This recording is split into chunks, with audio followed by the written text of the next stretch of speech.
이것이 완전한 국가다. 우리 성인이부터 시작하겠습니다. 이 책에서 나오는 철학자들의 약간 뭔가 이 좀 더 나은 나라를 만들기 위한 그런 각자의 좀 사상이나 이런 게 있었는데 혹시 이 중에서 제일 뭔가 자신의 그런 마인드와 좀 겹치거나 그런 인상 깊었던 게 있었던 철학자가 누구였니? 제야부터. 나는 그 토마스 모의 유토피아가 좀 신기하다고 생각을 했는데 일단 화폐 단위가 없다는 그런 나라를 생각하는 것과 그리고 도시와 시골을 번갈아 가면서 일이 약간 평등하게 이루어진다는 것과 모든 사람들이 자신들의 그 이익을 창고에 넣어서 나눈다는 내용이 되게 흥미롭고 뭐 이렇게 약간 배려하는 삶을 살다 보면은 나중에는 나라가 더 발전하지 않을까라고도 생각해. 근데 경쟁이 없으면은 그래도 지금 우리가 살고 있는 것만큼은 발전하지 못할 것 같기도 한데, 그래도 뭔가 장점이 많은 그런 생각인 것 같아. 박영인. 나는 뭔가 마음에 든다거나 내 생각이라는 사상은 지금 약간 생각이 필요할 것 같아서 약간 말하긴 어려운데 내가 신기하게 그리고 재미있게 봤던 사상은 이제 생각은 이 루이스 세바스티안 메르시에라는 사람이 쓴 2440년에 파리를 이제 유토피아라고 말한 이 부분이 되게 인상 깊었어. 그 도입부도 뭔가 갑자기 2440년에 파리에 가서 이런 변화된 이 사람이 말하는 완벽한 세상 그리고 이런 세금 제도 뭐 그냥 자신의 생각대로 연간 소득의 절반을 거대한 금고 안에 넣는 이런 여러 가지들이 되게 소설처럼 흥미롭게 작용한 것 같아서 마음에 드는 것도 있지만 되게 재밌게 읽었던 사상인 것 같아. 하랑인. 나도 뭔가 내 생각이랑 이건 아무래도 좀 옛날 그런 사상이다 보니까 현재와 사상이 다 많이 달라서 나와 맞는 그런 사상은 없었던 것 같긴 한데 특별히 기억나는 게 있다면 나는 카를 마르크스와 프리드리히 엥겔스의 사상이 좀 기억에 남았던 것 같아. 어, 이게 왜냐면 과거와 현재가 어, 그냥 과거보다 현재가 좀 단조로워졌을 뿐이지 양측이 대립하는 각도는 변할 게 없다라는 게 좀 인상 깊어서 더 기억에 남았던 이야기 같아. 다음 질문은 그 책이랑은 살짝 별개의 질문이긴 한데 그 청소년들이 청소년들의 철학 교육이 좀 꼭 필요한 뭔가 그런 거일까? 에 대한 질문인데 제안은 어떻게 생각해? 나는 청소년들이 그렇게 깊이까지 그 교육을 받을 필요는 없다고 생각해. 왜냐하면은 그 어린 나이에 어려운 철학 같은 거를 논하는 게 과연 정서적으로 맞을까라고 생각을 해서 박영인. 나도 비슷한 생각이긴 한데 어느 정도는 필요할 거라 생각해. 어떠한 학문에 대해서 이해를 하면은 세상을 보는 시각이 넓어지는 건 당연한 거니까. 근데 이제 내가 지금 이해한 게 맞는지 모르겠지. 아무튼 철학을 배우는 것이 약간은 필요하겠지만 과도하게 이제 학문으로 배우는 것은 또 악영향이 있을 수 있다. 그래서 그냥 쉽게 학생들에게 가르쳐 주면 좋을 것 같다는 생각을 해. 네, 저 여기까지 하겠습니다. 왜 하랑이는 안 시키고 네 얘기는 안 맞다. 시키냐? 하랑인. 나는 철학 교육이 필요하다고 생각해. 우선 근데 물론 나이별로 다른 정도의 다른 깊이의 철학을 배우긴 해야겠지만, 철학은 일단 살아가는데 꼭 필요한 학문이라고 나는 생각을 하고, 그리고 자발적으로 생각을 할 수 있다는 점에서, 정서적인 면이나 그리고 자신의 생각을 넓혀가는 그런 쪽에, 그런 측면에서 도움이 될 것 같아. 난 오히려 뭔가 좀 10대 좀 중반까지는 모르겠고 뭔가 한 중학교 3학년에서 고등학생 정도 되면은 뭔가 다른 공부 때문에도 좀 이렇게 많이 들어가니까 철학은 오히려 좀 초등학생 때부터 좀 수준이 엄청 깊게는 아니고 그냥 어느 정도의 철학 그런 기본적인 교육 같은 거를 좀 초등학생 때 그렇게 받는 거는 괜찮을 것 같다고 생각해. 성현이 그리고 첫 번째 질문에 대한 성현이는 뭐야? 어떤 여기 나와 있는 사상가나 소설가들 중에 어떤 이상 사회가 가장 성현이에게 그 구미가 당겼어? 뭐, 솔직히 좀 다 비슷비슷하고 이게 책이 좀 저한테 제 철학을 평소에 진짜 관심도 없고 그래서 좀 어려웠어가지고 솔직히 그건 저는 잘 모르겠었어요. 알겠습니다. 자, 수고했습니다, 성현이. 성현이가 말한 그 두 번째 질문 같은 경우에 사실은 우리가 이야기를 나눌 때 용어의 정의가 중요해. 서로 지금 이제 철학 교육이 필요한가, 청소년들에게 철학 교육이 필요한 건가라는 어떤 그런 면에서 일단 청소년을 누구로 정의할 거냐. 우리가 흔히 말하는 여러분 청소년 생각할 때 우리가 중고등학생을 염두에 두는 건가, 누구를 염두에 두는 건가라는 분에서 청소년이 도대체 누구냐. 이게 첫 번째 필요한 거고. 두 번째, 철학을 교육하는데 철학이 뭐냐? 지금 성현이 머릿속에 그리고 있는 철학과 제가 머릿속에 그리고 있는 철학이 과연 이게 같은 철학인가? 아니면 서로 다른 걸 얘기하고 있는 건가? 그 부분에서 어쨌든 우리가 용어 정의. 그래서 나중에 여러분이 토론 같은 거 할 때도 마찬가지야. 토론 같은 거 할 때도 사실은 가장 먼저 할 것들이 토론을 할 때 우리가 사용하는 용어가 뭐를 정의하고 있나? 어떤 범위를 설정하고 있나? 그게 먼저 확보가 되어야지 서로 막 다르다고 막 얘기를 했는데 나중에 알고 보니까 뭐 예를 들면 제안은 어려운 철학이기 때문에 필요 없다는 거예요. 근데 뭐 하경이는 쉬운 철학이기 때문에 필요하다는 거야. 근데 이게 철학이 필요해, 필요 없어 막 얘기하는데 알고 보니까 재하나 하경이나 보면 어려운 철학 공부하는 건 둘 다 반대하고 쉬운 철학은 둘 다 찬성할 수도 있는 거야, 사실은. 근데 자기가 철학은 뭐다라는 그런 생각 때문에 겉으로 들어가기는 반대다, 찬성이다 이렇게 될 수 있다는 거지. 그런 점에서 이제 그다음에 이제 우리가 교육이 필요해. 그 교육을 한다는 게 도대체 뭐냐라는 거에 대해서 또 사람마다 생각이 달라. 정규 수업 시간에 교과로 채택해서 뭘 하자는 건지 아니면 아예 뭐 시험까지 보자는 건지 아니 그게 아니라 그냥 일상생활에서 어떤 그 자연스러운 접근을 교육으로 얘기하는 건지 이런 부분들에 대해서 어쨌든 좀 더 엄밀하게 서로 정의가 되어 있어야지만이 그래야 그 사람들이 서로 토론하고 협의하고 결론을 이끌어낼 수 있다고 생각합니다. 근데 어쨌든 이 성현이가 지금 그 말한 그 맥락을 들어보면 왜 성현이가 이 책과 관계 없지만 이렇게 했는데 사실은 이 책과 관계 없는 게 아니라 성현이가 이 책을 그러면서 이제 마지막에 또 얘기했던 것들은 내가 철학도 잘 모르고 해서 이 책을 읽는데 어렵고 뭐 이랬다는 거야. 그럼 성현이가 보기에 이 책도 철학을 담고 있는 책이라고 생각하는 거지, 지금 성현아. 네. 사실은 이 책이 철학책은 아니거든. 사실은 보면 물론 이제 철학과 관련된 요소가 많긴 하지. 그러니까 뭐 있긴 하지.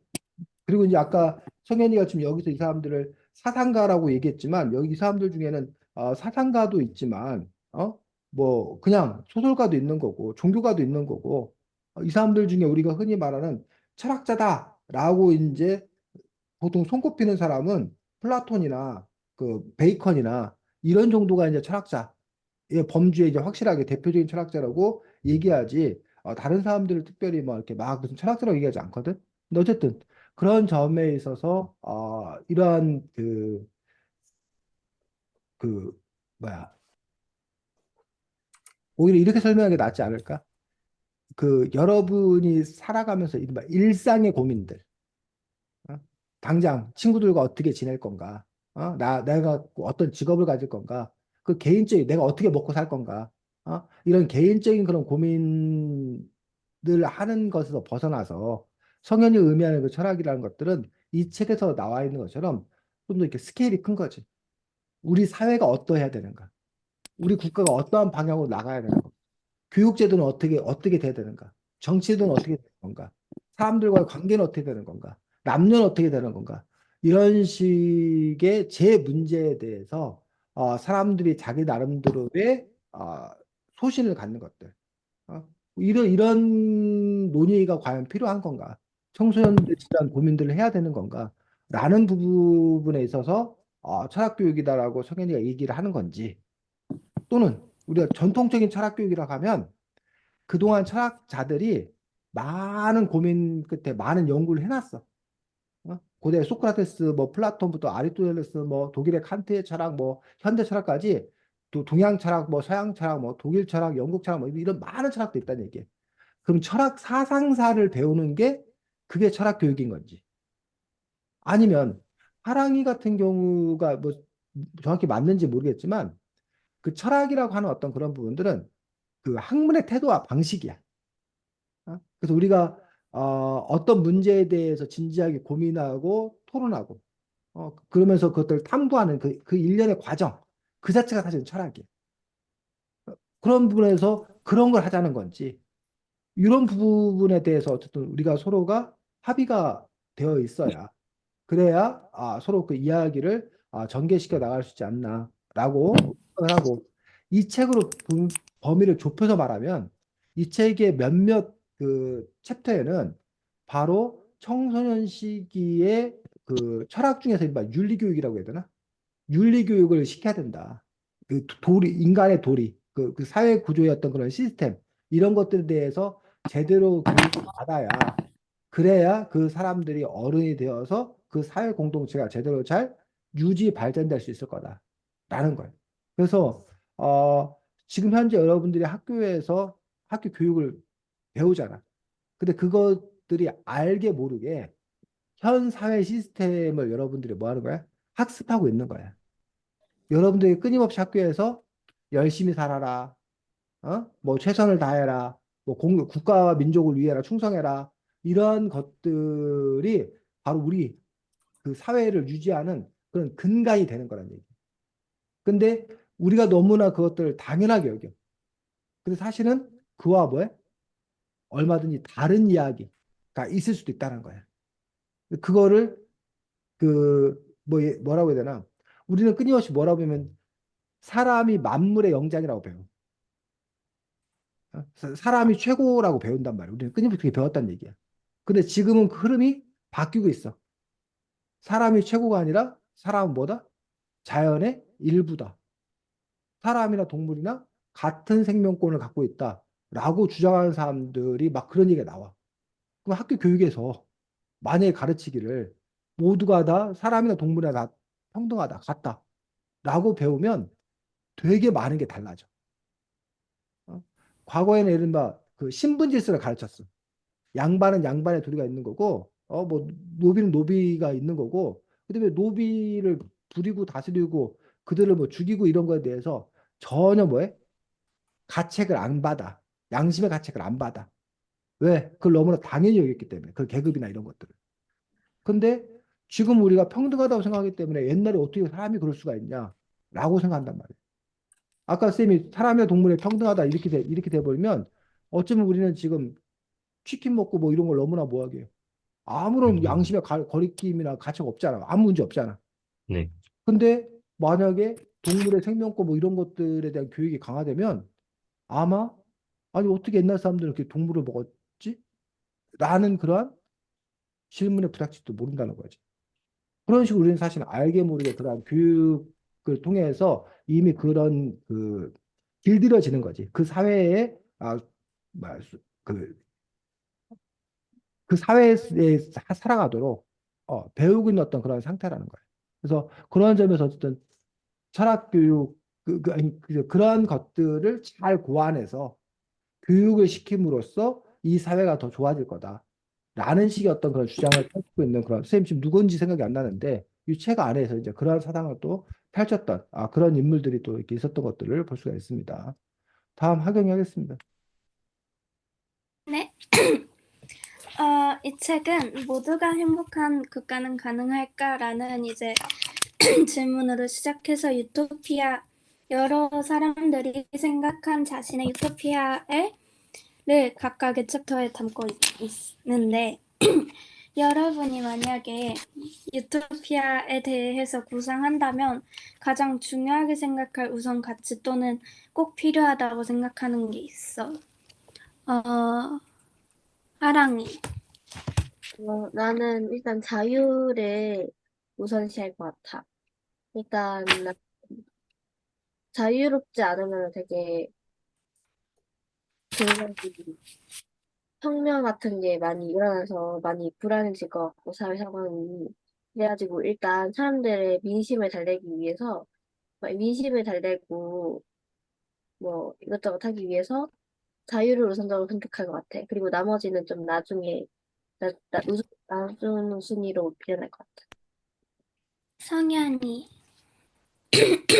저는 뭔가, 음,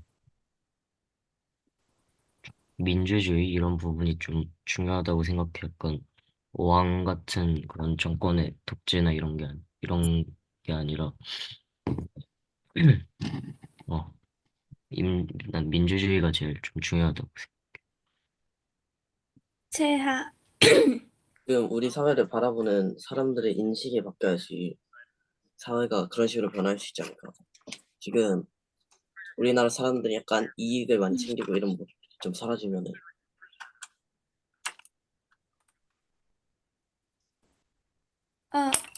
나도 성현이랑 비슷하게 민주주의가 중요하다고 생각했어. 왜냐면 일단 우리가 우리 한국 사회도 옛날에 겪어봤듯이 독재의 위험과 이런 거를 다 아니까 그런 게 이제 반복되지 않았으면 좋겠어서 더 평등하고 지금보다도 더 깨끗한 민주 정치가 이루어지면 좋겠다는 생각이 들었어.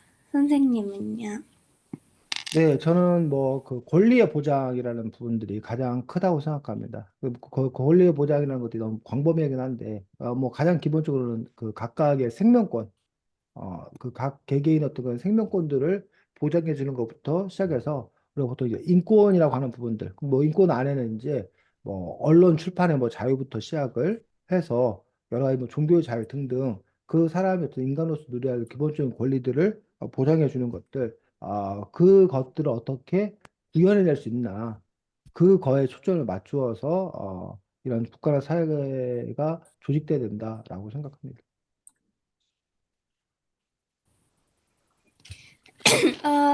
유토피아, 여기서 아까도 말했듯이 주제가 모두가 행복한 국가는 가능할까라는 걸로 유토피아에 대한 얘기를 풀어나갔는데 여기서 각각의 사람들이 이런 유토피아 그리고 행복한 세상에 대해 사상을 갖고 있는데 만약에 이런 나라가 되면 진짜로 좋은 나라가 되고 모두가 행복한 국가가 가능할까에 대해서 자신의 생각을 말해주면 좋겠어. 재하. 음, 그래도 뭔가 우리가 지금 얻는 경쟁 없이는 양질의 생활을 얻긴 힘들 것 같지만 우리가 지금까지 원했던 뭐 우리 사회의 많은 문제들이 해결될 것 같긴 해. 성현이. 나도 뭔가 완벽하게 장담하는 건 아니어도 그래도 어느 정도 좀 개선이 될 것 같아. 하랑이. 나는 이런 유토피아는 세상에서 불가능하다고 봐.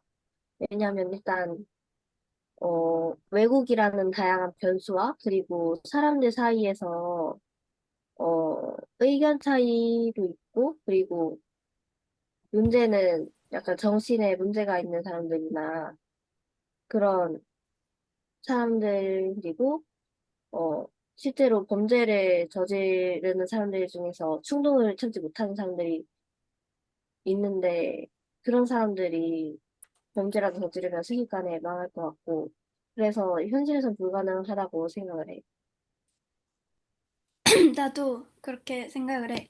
그리고 나도 하랑이의 의견처럼 현실에서 되게 이루어지기 어려운 일이라는 생각이 많이 들었어. 왜냐면 이렇게 노력을 했을 때 과연 이걸 사람들이 따르고 그리고 모든 사람들이 이러한 세상에 이제 살아갈 때 자신의 이익을 챙기지 않고 살아가고 이제 다른 이타적이게 살아갈 수 있을까라는 질문을 했을 때 현대 사회 사람들에 빗대어 보면은 불가능한 세상이란 생각이 많이 들고 그리고 외국이란 변수가 있는 것도 정말 클 것 같아. 우리나라만 이제 유토피아로 변한다고 해도 이제 그런 외국에서 전 세계가 변하지 않는다고 하면 결국에 다시 돌아갈 거란 생각도 들고 그리고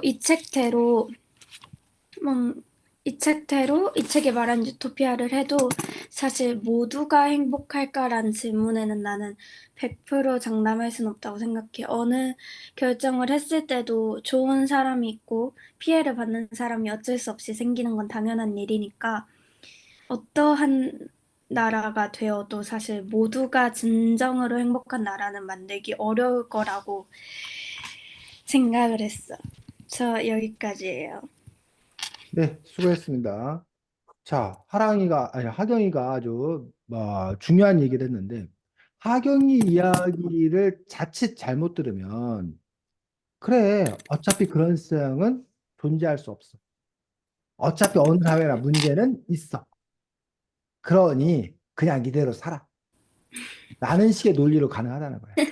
그러니까 굳이 뭘 그렇게 해야 되냐라는 얘기. 굳이. 그런 부분에 있어서 굳이 뭘 그렇게 해야 되느냐라는 쪽으로 그 얘기를 하경이 하고 싶은 건지, 아니면 성현이처럼 완전히 그게 이루어지진 않지만 그래도 노력하다 보면 지금보다는 나아지지 않겠냐. 그러니 완전하지 않다 하더라도 뭐해? 해야 한다. 라는 쪽으로.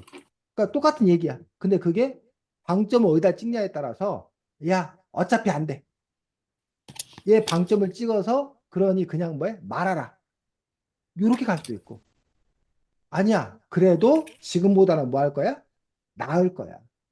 지금보다는 나을 거야. 이런 부분이 있고. 그래서 유토피아는 커다랗게 두 가지 의미가 있습니다. 유토피아라는 말 자체가 뜻이 뭐래? 어원이? 불가능, 어? 불가능, 아랑아 뭐라고? 불가능한, 존재하지 않는 거, 존재하지 않는 거. 그러니까 존재하지 않는 것, 현실에 존재하지 않는 것이 유토피아야. 그럼 유토피아에 대한 것들은 두 가지 부분인데, 하나는 지향점이야, 지향점. 우리가 나아가야 할 방향, 목표. 그래서 우리가 지금 이 길로 가야 된다라는 거를 그럼 비전을 제시하는 거야. 우리가 이런 세계로 가야 되지 않겠습니까? 라는 부분이 한 부분 있고, 두 번째로는 현실 비판이야. 유토피아를 통해서 그러니까 그런 유토피아에 대한 고민이 나오는 게 현실에 어떤 문제가 있는 거야. 그래서 이 현실의 문제를 뭐 해야 돼? 해결을 해야 돼. 그래서 그건 유토피아. 그래서 우리 재하 같은 경우가 아까 재하의 마음이 좀 왔다 갔다 한 거야. 하나는 지금 우리 사회가 경쟁으로 인해서 여러 가지 부작용이 많이 발생을 해. 여러 가지 폐해가 커. 경쟁 때문에. 그러다 보니까 경쟁 없는 사회를 유토피아로 꿈꾸는 거야. 그런데 한편으로는 그런데 과연 경쟁 없는 사회, 유토피아가 되었을 때 그런데 과연 그걸로 끝일까? 라는 거에 대해서 이제 뭘 제기하는 거야? 의심이 있는 거야, 사실은. 그런 점에서 도대체 우리 인간의 어떤 그런 사회를 어떻게 볼 거냐. 그래서 이제 우리가 또 다른 말로 이걸 경쟁이라고 봐도 되고, 경쟁 얘기가 나오는 거는 결국 뭐 때문에 나오냐면 분배 때문에 분배. 어떻게 나눠 가질 거냐.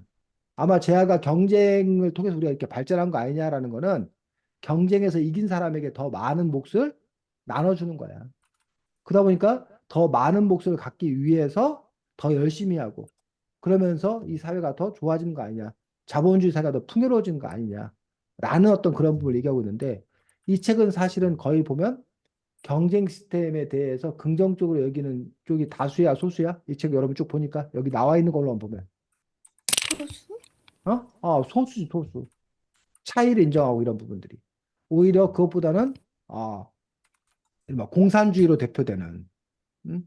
그래서 아까 누가 뭐 창고에다 다 갖다 넣어놓고 필요한 거 갖다 이렇게 쓰고 이러한 공산 경제, 의 형태가 상당히 많이 제시되고 있어. 그리고 이 사회의 어떤 그런 모습들에 보면 아 대부분 뭐라고 해야 되나 그 같은 우리가 평등이라는 부분에서 절대적 평등. 그래가지고 집 구조가 다 똑같아. 그 사람들 옷도 간소하게 그냥 작업복, 생활복 이런 걸로만 이렇게 지급을 한다는 거야. 그렇게 함으로써 사치 부리지 아니하고 그런 거에 뭐 신경 쓰지 아니하고 그렇게 가는 사회를 이야기하는 사람들이 상당히 많아. 그렇게 함으로써 이른바 빈부 격차도 없애고 그 또 하나 효과는 뭐냐면 그러려면 생산을 많이 해야 되잖아. 각각 개성 있는 어떤 그런 부분을 하려면 그럼 생산을 많이 하려면 일을 그만큼 또 많이 해야 되잖아. 그런데 그 1년에 옷은 두 벌이다. 옷도 다 똑같은 걸로 한다. 그러면 그만큼 일을 뭐해? 많이 할 필요가 없을 없지. 거 아니야. 줄어들 거 아니야. 그러니까 사람들이 일을 조금만 해도 된다. 일을 조금만 하는 그 사회가 뭐한 사회다? 좋은 사회다. 라는 식의 어떤 그러한 이 사람들이 머릿속에 그런 구상을 하고 있다는 거야. 어? 근데 그거에 대해서 과연 여러분들이 동의할 수 있겠냐라는 거야. 반면에 우리 사회는 다양성이 존중되는 사회예요. 막 서로 막 이것저것 뭐 하겠다는 거야. 뭘 많이 만들어내는 사회야. 그러니까 풍요의 사회야. 근데 그런 풍요로움을 유지하기 위해서는 사람들이 그만큼 뭐 해야 돼? 일을 열심히 해야 되지. 응? 여러분들 좋은 자동차 타려면 돈 많이 벌어야 되잖아. 돈 많이 벌려면 뭐 해야 돼? 일 열심히 해야 돼. 일해야죠. 그러니까 일 많이 하고 좋은 자동차 타는 게 현재 우리 자본주의 사회란 말이야. 근데 내가 자동차를 포기하는 순간, 좋은 자동차를 포기하는 순간, 내가 좋은 집을 포기하는 순간, 그럼 굳이 돈을 많이 벌 필요가 없잖아. 그 돈을 많이 안 벌어도 되니까 일을 뭐 해도 돼? 조금만 많이 안 해도 해도 되잖아. 사람들이 일을 많이 안 하니까 생산력이 그만큼 뭐해? 떨어져요. 떨어지잖아. 어? 그럼 그런 사회를 우리가 뭐 하느냐? 소망하느냐? 그런 점에서 여러분들은 과연 어떤 사회를 꿈꾸냐라는 거예요. 근데 거기에다 이제 플러스 마지막에 어이스 칼렌바크라는 사람은 에코토피아. 에코토피아가 이게 뭐야? 11단원 마지막 장 읽은 사람이 가장 내세우는 게 뭐야, 결국은? 결국은 에코토피아가 가장 내세우는 거. 왜 이런 거는 어떤 고민에서 출발했을까? 어떤 문제에서? 환경, 어?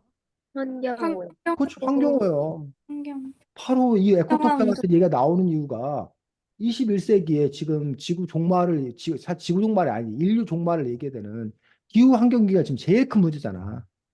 이 문제를 뭐 하기 위해서 해결하기 네. 위해서 어떻게 되느냐? 에코토피아의 세상이 있어야 되고 그 에코토피아의 세상의 핵심에는 사실 에코토피아를 이루는 가장 간단한 길은 가난하게 살기, 가난하게 살기.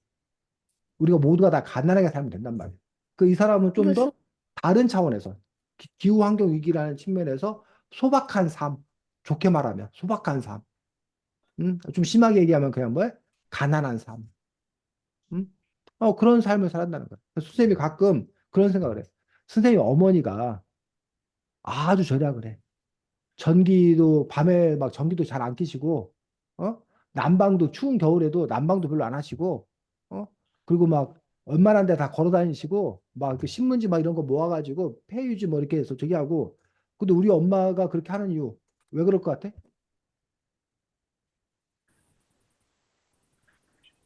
선생님 엄마가 그렇게 하는 이유가 왜 그럴 것 같아?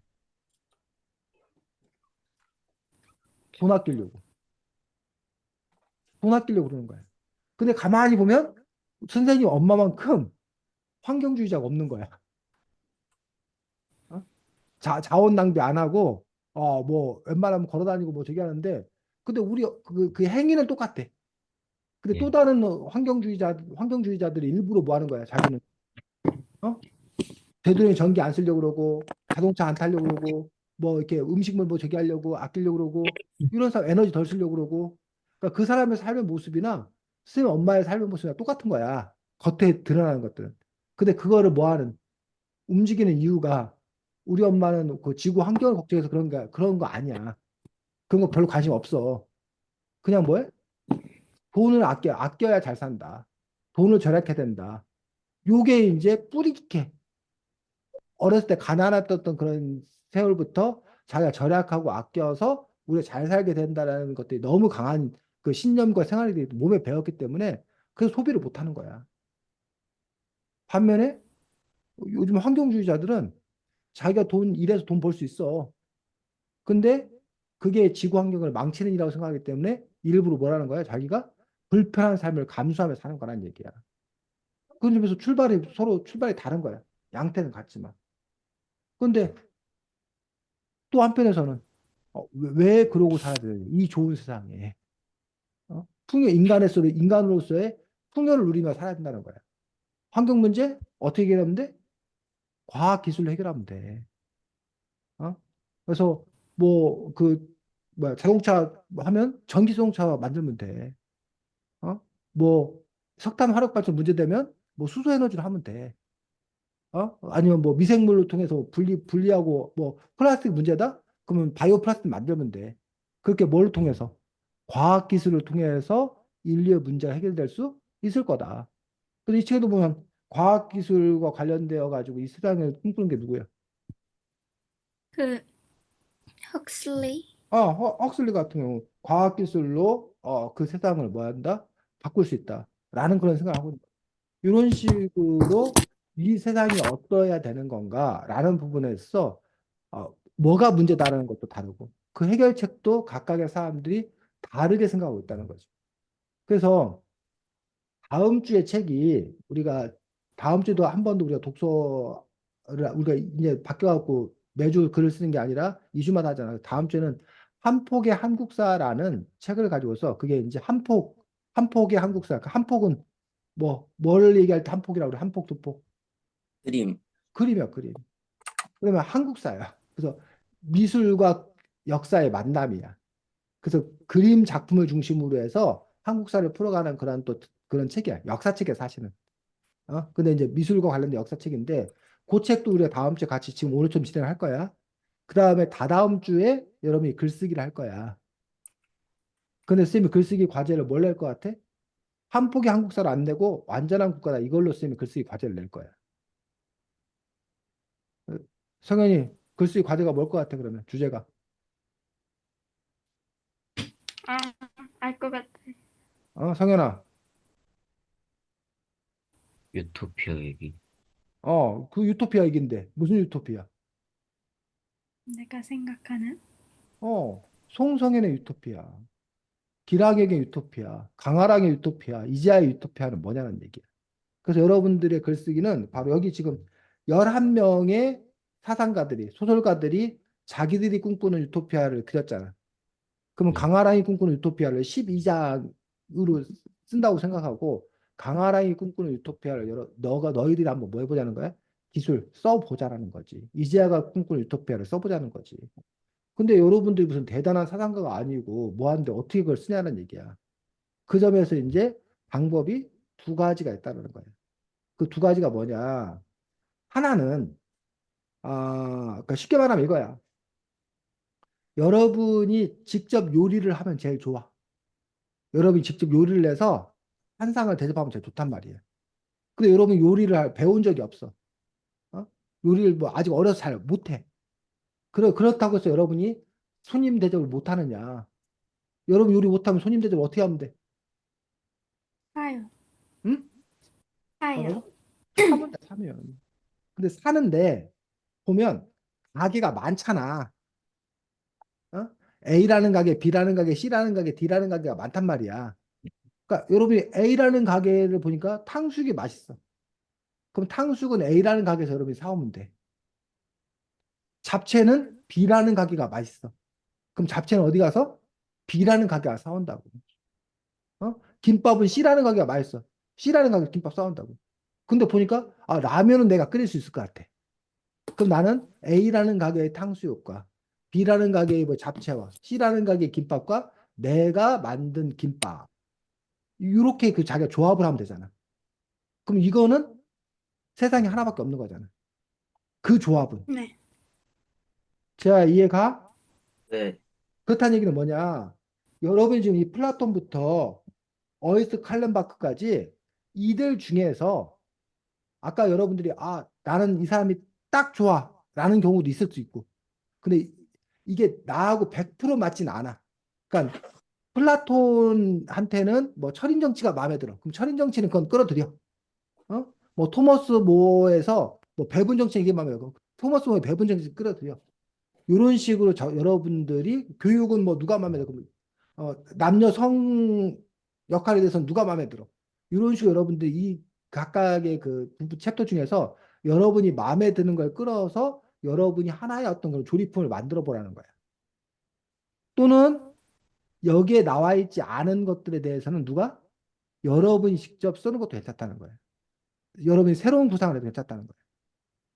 그래서 전혀 새로운 걸 만들라는 것이 아니라 이 책에 나와 있는 것들을 바탕으로 해서 여러분이 취사 선택을 할 수도 있고 약간 그걸 뭐 할 수도 있고 개조할 수도 있고 그러면서 여러분들이 꿈꾸는 유토피아라는 것들은 어떻게 가능한가? 아까 이제 하랑이가 하경이가 이제 그 불가능한 것들 중에서 외국 우리만 잘하려고 하면 그 뭐 하냐? 외국이 그렇게 안 되는 걸. 그러면서 요즘에 우리나라 이제 크게 얘기되는 것 중에 하나가 이른바 상속세 가지고서 경제신문에서 엄청 연일 뭐라고 하고 있어. 우리나라가 상속세가 높다. 그러니 우리나라가 예를 들면 자기가 하경이가 기업 회사를 읽었어. 크게. 몇 천억 되는 회사를 읽었단 말이야. 근데 하경이가 이제 그걸 누구한테? 하경이 자식한테 물려주고 싶어. 그럼 상속을 해주는 거잖아. 근데 하경이 자식이 하경이 것들 상속받으면 상속세로 쌤은 정확히 모르는데 한 40%까지 내야 돼. 그러니까 1,000억 정도를 받으면 한 400억 정도를 세금으로 내고 600억만 이렇게 물려받는 거야. 어때, 성현아? 어떨 것 같아? 그렇게 상속세를 한 40%뭐 50% 내는 거에 대해서 어떻게 생각해? 음,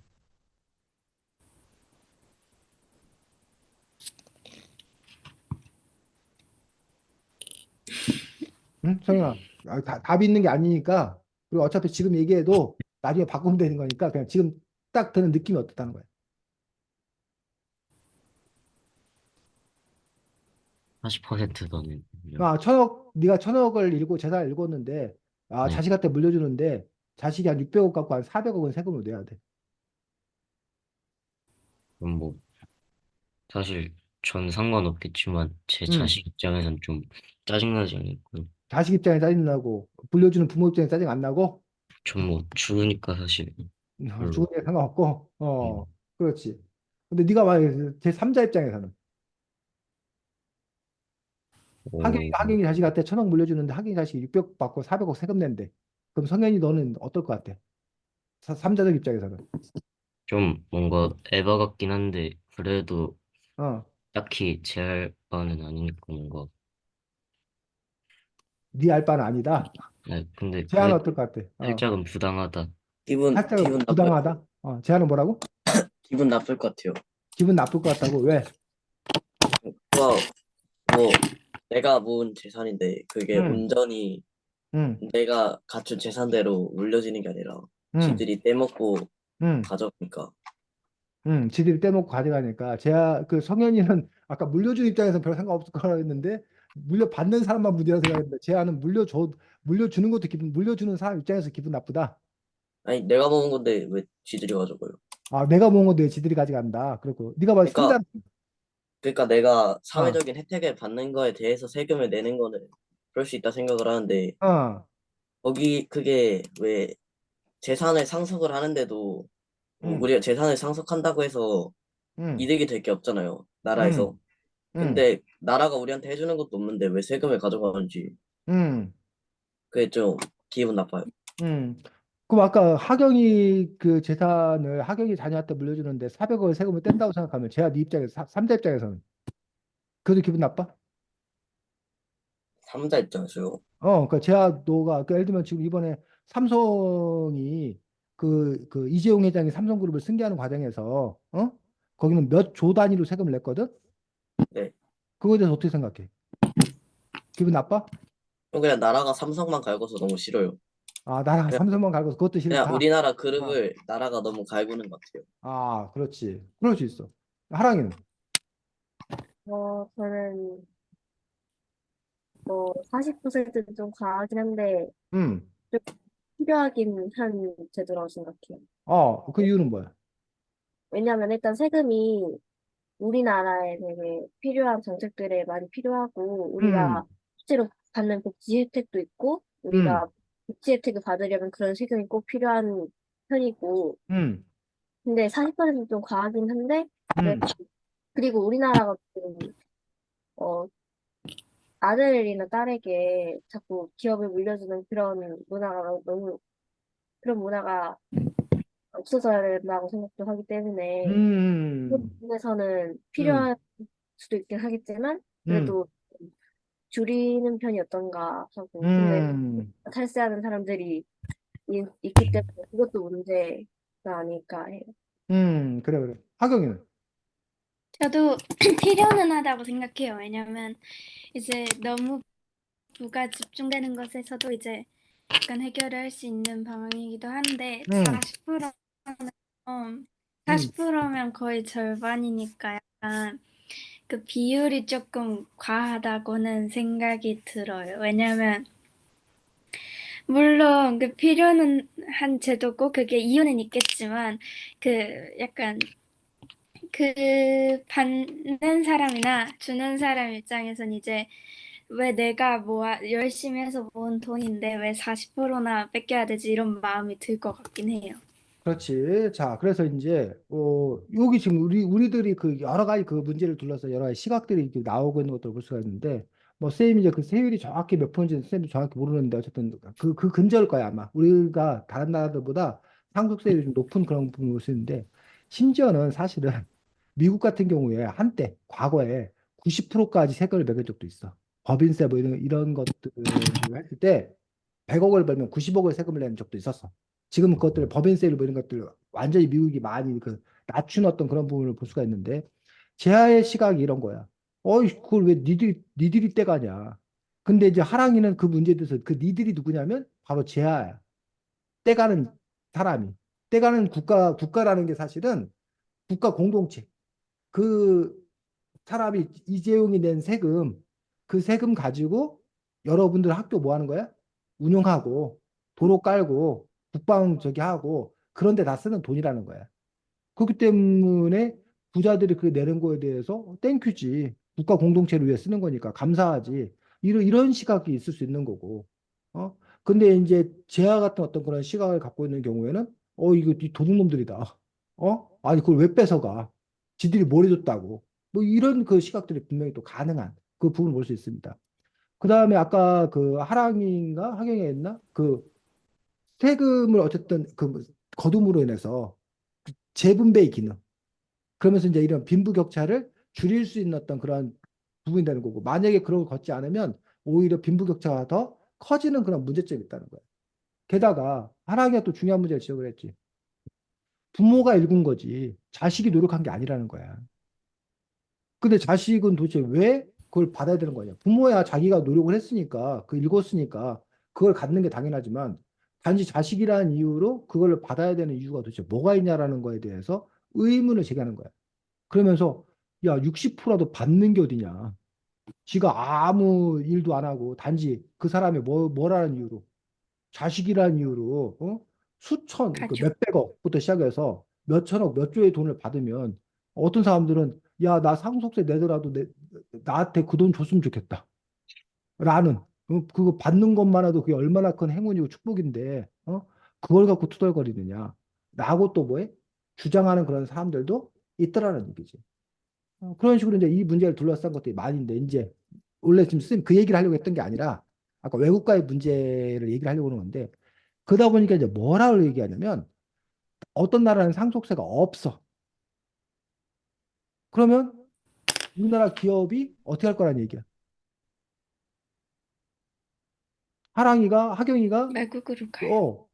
자식한테 뭘 물려주면 60%, 40%를 세금을 내야 되는데 외국은 상속세가 없대.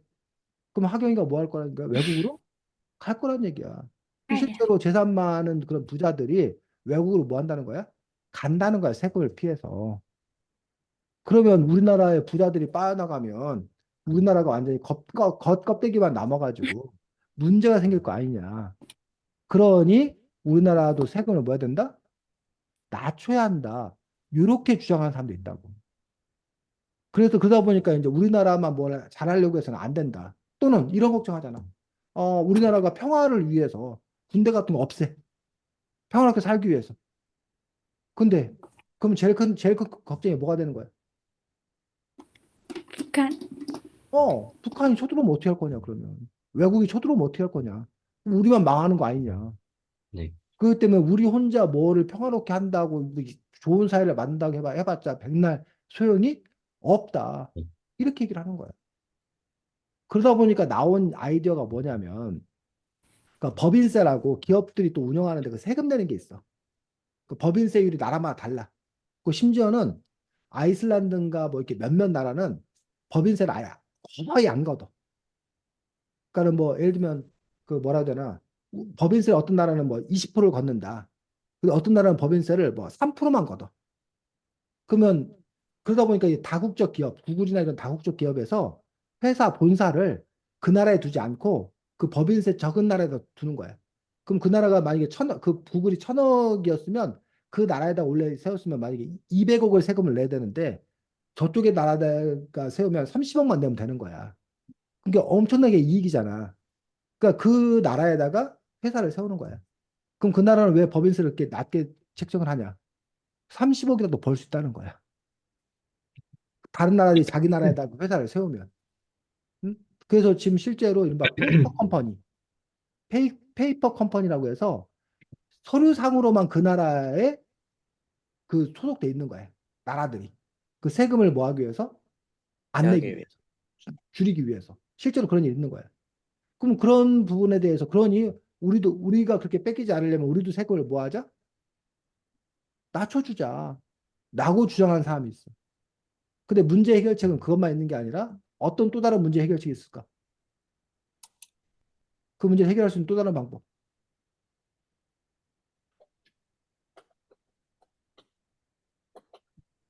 A라는 나라는 법인세가 30%고 우리나라. B라는 나라는 법인세가 뭐 3%야. 그럼 A라는 나라의 회사들이 B라는 나라에 가서 그 회사를 세워 옮겨가. 이런 문제를 해결할 수 있는 방법이, 그럼 우리도 이 나라처럼 꽉 세금을 A도 깎아주자. 이런 10%로. 방법도 있지만 또 어떤 방법도 있냐고. 하긴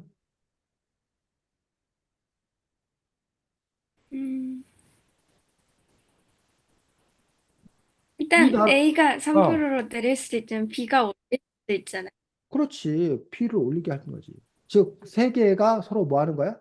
협력해서 법인세 그 뭐야 하한선을 정하는 거지. 뭐 밑으로는 하면 안 된다. 라는 식으로. 그렇게 되면은 이 나라가 옮겨가는 것들 뭐야? 맞겠지. 그런 점에서 이른바 세계 정부 또는 그 국제기구를 통해서 국제법을 만들어 가지고 그런 식의 것들을 만들므로 인해서 국제 공조를 통해서 그 문제를 해결해 가려는 어떤 그런 움직임이 있다는 거예요. 또는 A라는 기업이 사실은 B라는 데로 옮기기가 쉽지가 않아. 그리고 A라는 기업이 결국은 그 사람들이 그 아까 수백억, 재화가 뭘 도왔다고 그러는데 그 수백억을 어디서 본 거야? 그 나라에서 본 거잖아. 네. 그 회사가 삼성이 이렇게 커지기까지는 결국은 누가?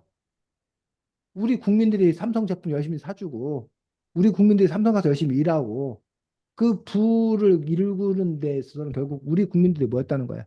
기여를 했다라는 거야. 그러니 그 기여한 그 부분에 대해서 세금을 돌려받는 것들이 당연하다. 라는 그런 주장을 펴는 사람도 있다라는 거지. 이런 식으로 그 안에 문제가 여러 가지 문제가 이렇게 도사리고 있는 거야. 자, 이것도 그러면 문제라는 거야. 여러분들이 그 뭐야 유토피아라고 했을 때 이것이 완전한 국가다라고 했을 때 여러분들이 생각하기에 그러면 세금 제도는 어떻게 하는 게 좋겠다고 생각하는가? 이런 뭐 상속세라던가 뭐 이런 기업에 대한 세금이라던가 이 세금을 아예 없게 만드는 게 좋은 나라라고 생각하는 건가? 아니면 세금을 많이 걷어서 뭐 어떻게 하는 게 좋은 나라라고 생각하는 건가? 이런 부분에 대해서 여러분 나름대로 뭐 하는 거야? 생각을 해보자는 거지. 그래서 아까 제아의 어떤 그런 논리대로 해서 제아 같은 경우는 세금을 뭐 줄이자는 입장이겠지. 아까 그 얘기만 들어보면. 응? 그러면 이제 세금을 줄였을 때 그러면 뭐야? 국가 운영은 그럼 어떻게 해야 될 건가? 그 국가 운영 방안에서 제아가 또 뭐 해야 돼? 대안을 제시를 해야지. 제안을. 반대로 네. 하랑이 같은 경우는 그 제도가 이렇게 그 유지된다고 했었을 때 그럼 아까 이런 문제 외국으로 뭐 이렇게 도망가고 뭐 이런 문제들에 대해서는 그러면 어떻게 그럼 그것들을 또 해결을 할 건가? 그거에 대한 또 이렇게 방안이 제시돼야 되지. 네. 뭐 이런 식으로 여러분들이 한번 이 책과 관련되어서 한번 여러분이 고민을 한번 해보라는 거예요. 우리 사회가 어떻게 돼야 되는 건가라는 부분들에 대해서 좀 더 이렇게 큰 스케일을 가지고 한번 생각을 해보자는 거지. 자, 그러면서 여러분들이 책 몇 절 보면 되냐면 앞에 머릿말 부분인데 그쪽 보겠습니다. 그쪽, 뒤쪽이요. 그쪽. 밑에서 일곱째 줄. 독자들이 각 사상가들의 기본 사상을 이해하고 서로 비교할 수 있게 했다. 사상가들이 구상한 각각의 사회상을 서술하는 과정에서는 무엇보다도 다음과 같은 물음에 대한 답을 찾으려 했다. 해서 여기 지금 굵은 글씨로 나와 있는 거 있지? 네. 어, 결국은 지금 여러분들이 다다음 주에 글쓰기 과제에서 써야 될 내용들이 이러한 요소가 기본적으로 포함이 돼야 돼. 근데 이거에 대해서 여러분이 여러분의 새로운 생각을 써도 좋지만 새로운 생각이 없으면 이 질문에 대해서 이 책의 11명이 여러 가지 방식으로 대답을 해놓은 거예요. 거기에는 서로 비슷한 것도 있고 전혀 다른 것도 있고 그것도 중에서 여러분이 뭐 해도 된다고? 선택. 이 질문, 첫 번째 질문에 대해서 나는 이 사람의 것을 지지해. 두 번째 질문에서 난 뭐 B라는 사람 걸 지지해. C라는 문제, 세 번째 질문에 대해서는 난 지지하는 사람이 하나도 없어. 대신 나는 이런 새로운 방법이 있어. 이런 식으로 여러분들이 그 글들을 구성하면 된다는 거죠. 자, 첫 번째 질문, 하경 읽어보겠습니다. 국가는 어떻게 통치되며 통치자는 어떤 방식으로 권좌에 오르는가? 이게 바로 국가 시스템과 정치 제도에 관한 문제야. 그래서 아까 누가 민주주의가 가장 좋다라고 이야기를 했습니다. 자, 그런데 민주주의를 아주 반대했던 사람이 있어. 이 책에도. 이 책에 나온 사람들 중에 민주주의를 아주 반대했던 사람이 누구냐면 제1장의 플라톤이야, 플라톤. 플라톤은 민주주의를 뭐라 그러냐면 중우 정치를, 중우 정치. 중우가 어리석은 대중이란 뜻이야. 바보들이야, 바보들. 그러니까 플라톤이 보기에는 이해가 안 되는 거야. 어리석은 사람도 한 표, 똑똑한 사람도 한 표. 그럼 어리석은 사람이 세 사람 있고 똑똑한 사람이 한 사람 있어. 네 사람이 투표를 했어. 그럼 결정이 뭘로 나? 어리석은 사람. 어리석은 사람 세 표, 똑똑한 사람 한 표니까 똑똑한 사람은 뜻대로 안 돼. 어리석은 사람으로 방향 간다는 얘기야. 그럼 과연 그게 좋은 거냐는 얘기야. 나쁜 우리가 사람. 보기에는 차라리 뭐 똑똑한 사람 그 한 표, 그 사람의 의견대로 가는 게 그 네 명을 위해서 훨씬 더 뭐해? 나은 거잖아. 네. 맞아요. 근데 왜 어리석은 세 사람이 결정하게 내버려 두냐는 얘기야. 그 부분에 있어서 그래서 플라톤의 사상은 한마디로 뭐야? 철인 정치 들어봤어? 철인 정치, 철인 정치. 그 철인이 우리 철인 삼종 얘기할 때 뭐 힘세고 강철 철학 이 철인이 아니라 철인이 뭘 말해? 철인이 철학자. 그 철학자. 철학자, 그 똑똑한 철학자, 훈련받은 철학자가 나쁜 말로 하면 독재하는 사회. 그가 전권을 가지고서 올바른 방향으로 세상을 인도하는 게 그 사회 전체를 위해서 최선이라고 생각하는 거야. 근데 플라톤의 철인이 우리가 알고 있는 독재하고 결정적으로 다른 점이 하나 있어. 어떤 차이가 있어?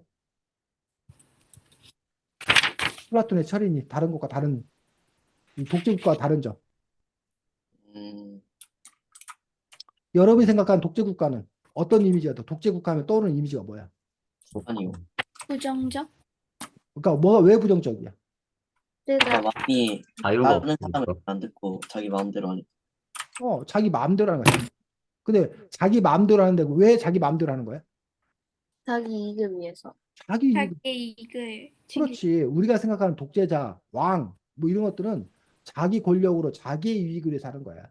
근데 플라톤은 그 부분에 대해서 야, 그럼 독재자가 있으면 철인이 있으면 지 멋대로 지 멋대로 자기 말로 위해서 할 거 아니냐 라는 거에 대해서 플라톤은 해결책을 제시했어. 어떤 해결책 제시했어? 플라톤은 철이는 결혼도 안 하고 철이는 재산도 못 가져. 어, 사유재산도 못 갖고 어? 결혼도 안 해. 못 해. 오로지 그 사람은 뭐밖에 할 수 있는 일이 뭐밖에 없다는 거야? 국민을 위해서 일할 정치. 수밖에 없다는 거야. 그리고 그 철인이 되기 위해서 뭐라는 거야? 오랜 기간 동안 훈련받고 뭐 해야 된다는 거야. 검증받아야 된다는 거야. 그렇게 해서 뽑힌 사람이 있다라면 그 사람에게 맡겨두지 않겠다는 얘기야.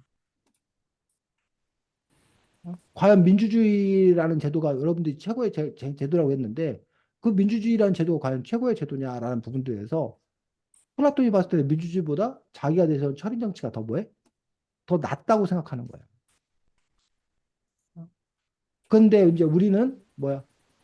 철인 정치라고 하는 부분들에 대해서 과연 그런 철인이 있을 수 있겠냐라는 부분도 그걸 떠나서 어쨌든 그 철인이라는 그 제도가 과연 바람직한 건가? 뭐 이거에 대한 논쟁도 있을 수 있는 거지.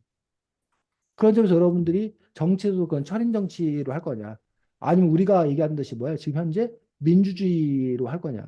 근데 그 민주주의라는 게 또 뭐냐라는 부분에서 민주주의에 대해서 이제 뭐 국민이 주권을 갖고 있는 또는 그 입법부, 사법부, 행정부 권력이 분립된 이 층에 보면 어떤 사람들은 권력 분립을 중요시 여기는 사람도 있고 어?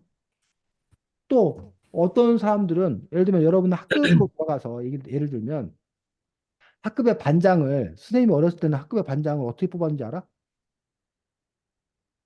선생님이 그냥 지명했어. 하랑이가 반장해. 사실 보면 그게 요즘으로 보면 이해가 안 되지만 그게 철인 정치하고도 비슷한 맥락이야. 선생님 보면 알잖아. 누가 얘가 리더십 있고 누가 반을 잘 이끌 건지. 그럼 선생님이 그냥 우리 반을 잘 이끌래. 하랑이가 좋겠어. 그럼 하랑이가 해. 이런 시스템이었단 얘기야. 요즘은 어떻게? 친구를 뽑아요. 투표로 뽑잖아. 그 투표로 그래서 정말 우리들의 뜻을 잘 반영해 줄 사람을 투표로 뽑아하면 좋지. 근데 문제는 인기 투표하잖아. 우리 반을 잘 이끌 애가 반장이 되는 게 아니라 인기 있는 애가 반장이 되잖아. 그런 경우가 있잖아. 모든 경우가 그런 게 아니라. 또 여러분 때는 어떤지 모르겠는데 한때 이른바 피자 반장, 치킨 반장이 있었어. 햄버거 반장이 있었어. 한때 뭐 애들한테 햄버거 쫙 돌리는 거야. 또는 자기 집에 초대해가지고 뭐 막 해주는 거야. 그 엄마가 우리 아들 찍어달라고, 우리 딸 찍어달라고. 그럼 걔 찍어주는 거야. 이른바 금권 정치. 그런 게 반장 선거 있었잖아. 그게 뭐라고? 그게 민주주의라고. 한 사람이 한 표 들어 찍는 게. 그럼 그건 그치. 민주주의의 뭐한 모습이야? 안 좋은 모습이야, 안 좋은 모습. 그럼 그런 민주주의 안 좋은 모습을 여러분들은 또 그런 부분에 대해서 그것들을 어떻게 해결할 거냐는 얘기야. 지금 현재 우리가 민주국가하고 지금 앞으로 선거하잖아. 근데 그 선거하는 어떤 그런 과연들 속에서 과연 국민의 뜻에 맞는 사람을 잘 선출할 수 있는 건지 아니면 그냥 뭐 인기 그뭐 방송에 많이 나오고 얼굴 알려진 사람들을 갖다 뽑을 건지 만약에 BTS가 국회의원 선거에 나오면 어떨까? 뽑힐까 안 뽑힐까? 여러분 생각하게. 할 것 같아요. 손흥민이 만약에 뽑히지 국회의원 선거에 않을까요? 나온다. 뭐라고? 하경이 뭐라고? 뽑히지 않을까요? 그렇지. 손흥민이 나오고 뭐 BTS에 뭐 누가 나오면 뽑힐 가능성이 크잖아. 근데 과연 그 사람이 정치적 훈련을 받은 사람이 뭐냐? 그러니까 그게 플라톤 입장에서는 그게 어리석은 거라는 거야. 그런 점에서 그 선생님 지금 민주주의를 폄훼하는 게 아니야. 그래서 민주주의 나쁘다는 거 아니야. 그래서 우리가 네. 그런 제도에 대해서 한번 곰곰이 뭐 해볼 필요가 있다는 거야. 생각하고 따져볼 필요가 있다는 거야. 각 제도의 어떤 그런 장단점, 그것들이 왜 생기는가. 그러다 보니까 어떤 사람은 추첨하잖아요, 추첨. 그냥 이름 써놓고 추첨해서 그냥 그 사람이 하자는 거야. 또 한때 또 일일 반장이 있었던 거 알아? 일일 반장? 순번제 돌아가면서 하잖아, 돌아가면서. 그러니까 온갖 그런 아이디어가 나오는 거야. 응? 그런 것처럼 여러분이 국가는 어떻게 통치되며 통치하는 어떤 방식으로 권좌에 오르는가라는 분에서 어떤 제도가 가장 좋은 제도일 건가 해서 이 책에 소개된 제도들 중에서 골라도 되고 또 여러분이 새로운 아이디어를 내서 이렇게 통치하고 이렇게 되는 게 좋겠다라는 그런 정치 시스템을 제안도 좋고. 하랑이 두 번째 거.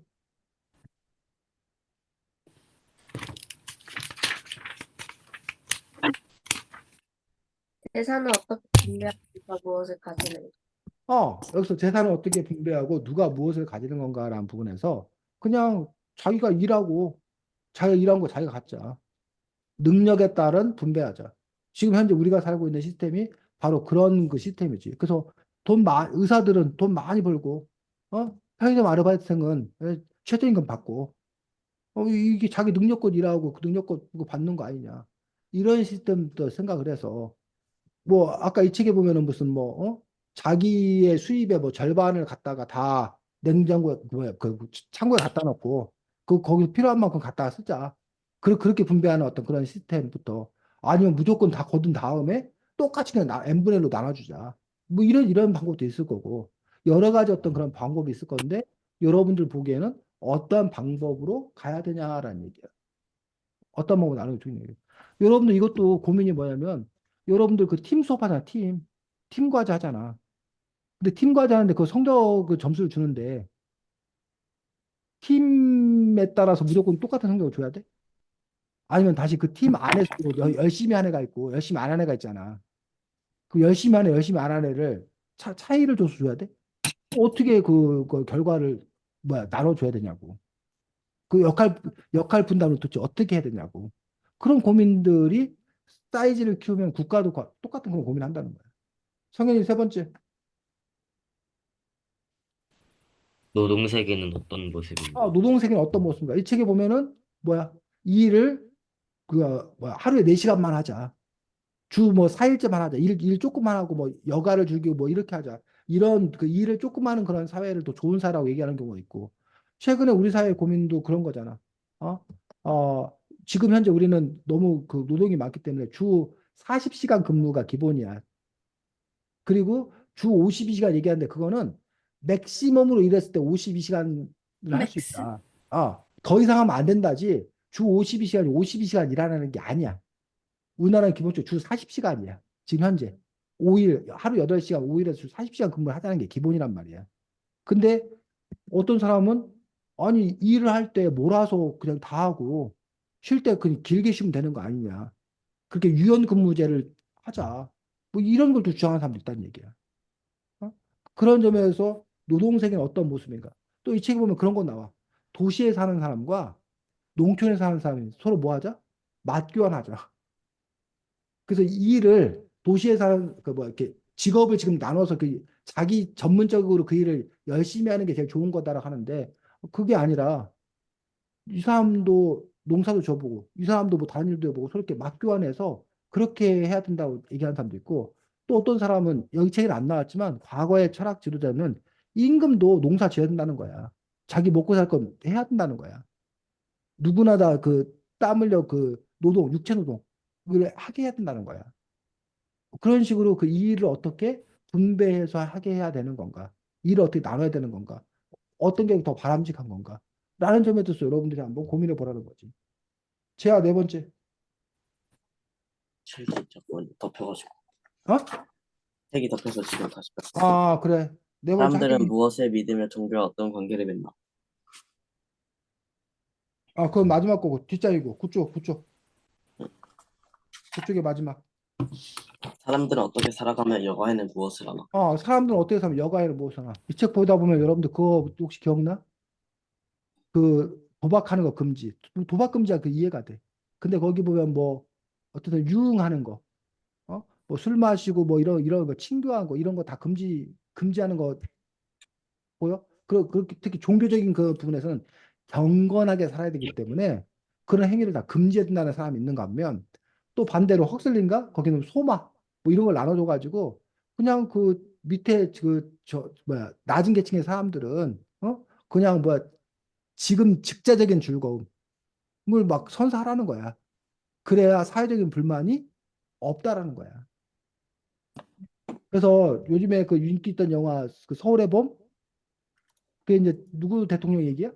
전두환. 전두환 그 얘기야. 그 인정. 전두 광고 이렇게 나오잖아. 근데 전두환이 그 자기가 정권을 잡은 다음에 불만을 갖는 거야, 사람들이. 그 불만을 해결하기 위해서 취한 정책이 이른바 3S 정책이라는 거야. 어? 그다음에 스포츠, 뭐 스크린, 섹스 뭐 이렇게 얘기를 하는데 그러면서 그때 프로야구가 시작이 된 거야. 물론 이제 뭐 다른 이유도 있겠지만 그 정치에 대한 불만 이런 것들을 뭘로? 스포츠나 영화나 이런 뭐 다른 유흥 산업이나 이런 쪽으로 풀어줘 버린 거야. 그래서 거기 가서 뭐 하라는 거야? 불만을 해소하라는 거야.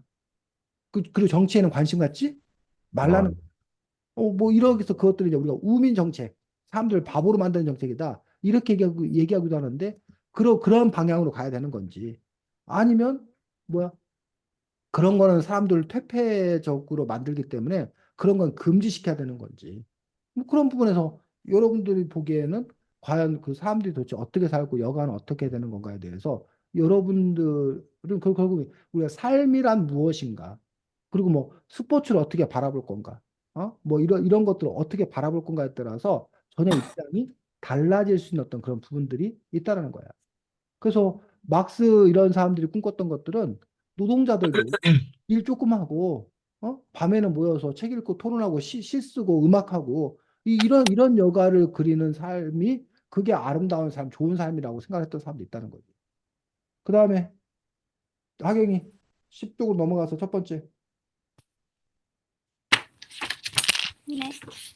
아이들은 어떻게 양육되고 교육받나?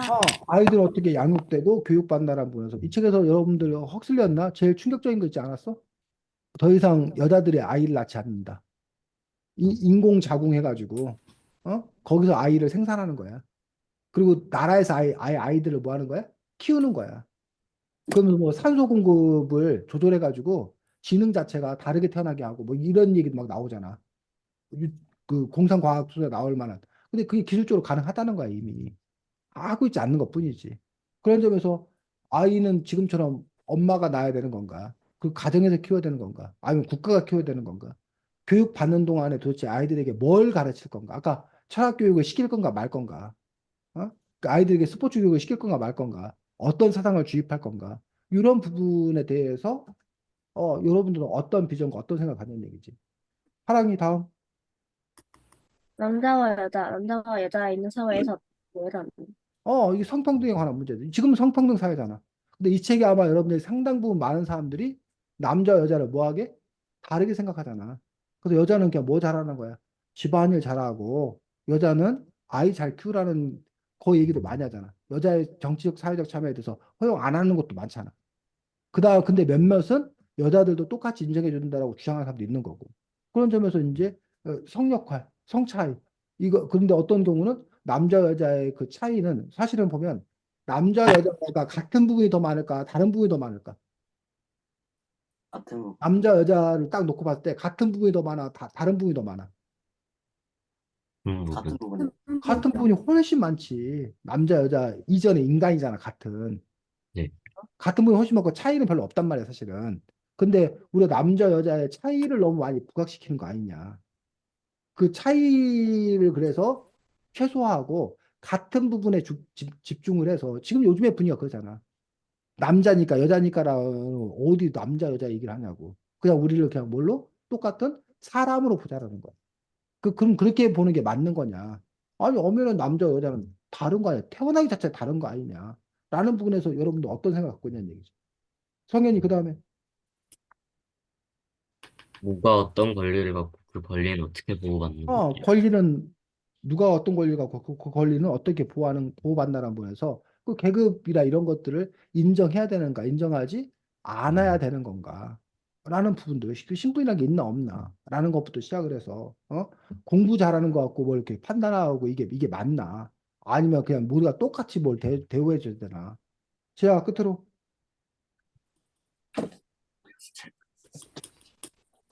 마지막에 말했던 거 말하면 돼. 그렇지. 사람들은 무엇을 믿으며 종교 어떤 관계를 믿나라는 부분에서 여기서 누군가는 그 신 중심의 기독교적 세계관을 바탕으로 신 중심에 있고 또 누군가는 아예 종교가 필요 없는 과학 세상에 종교가 필요 없다는 경우도 있고 공산주의 이런 것들도 종교는 마약이나 마찬가지다. 그 인간에 대한 신뢰를 바탕으로 인간 세상이 구현되면 된다라고 생각하는 것. 다 다르단 말이지. 그런 점에서 아까도 얘기했지만 이 항목들에 대해서 여러분들이 한번 진지하게 고민해보고 방법은 여기 나와 있는 것 중에 선택해도 괜찮고 여러분이 새롭게 창의적으로 생각해야 되고 여기 있는 항목에 대해서 이건 도저히 나는 아무런 아이디어가 없다. 라면 뭐 해도 괜찮고 빼도 괜찮고 또 반대로 여기 있는 질문이 아니라 다른 질문 다른 질문도 여러분들이 봤을 때 유토피아 세상이 되기 위해서는 이런 질문에 대한 답이 필요하다고 생각하는 것들은 추가해도 괜찮고. 그래서 어쨌든 하경이가 생각하는, 성현이가 생각하는, 제야, 하랑이가 각각 생각하는 자신이 생각하는 유토피아는 도대체 어떠한 세상인가. 그래서 여러분들이 아무래도 청소년이다 보니까 청소년 얘기를 중심으로 쓰는 것들도 좋지. 그럼 여러분의 글이 나올 수 있는 거니까. 그런 점에서 여러분들이 어쨌든 좀 더 스케일을 키워서 우리 세상이 어떠해야 되는 건가에 대해서 여러분들이 또 한번 생각을 해보는 뭐 그런 시간이 되었으면 좋겠습니다. 좀 길어졌네. 다음 주에는 아까 얘기했듯이 한 폭의 한국사라는 책인데 그림 작품을 중심으로 해서 우리 역사를 보는 뭐 또 나름 특별한 또 시도인데 그 책 갖고 함께 만날 수 있도록 하겠습니다.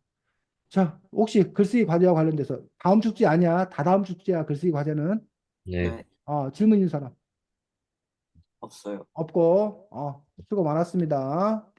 안녕. 안녕히 계세요. 그래. 네. 음.